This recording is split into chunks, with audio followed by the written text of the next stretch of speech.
jël ngeen seen carte d'identité yi. jël nañ seen carte d'identité yi.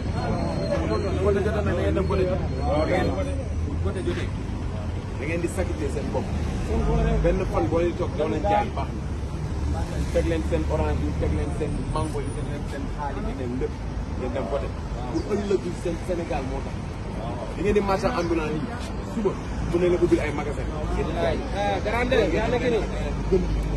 lii dafa métti mais laaj bi dafa tàng ngeen tey dafa métti te loolu lu ko mën a changé mooy seen carte d'identité seen carte d'identité yi donc mën a changé seen conditions yi ngeen nekkee leen rek ku mën a changé seen bopp ak seen carte d'identité kese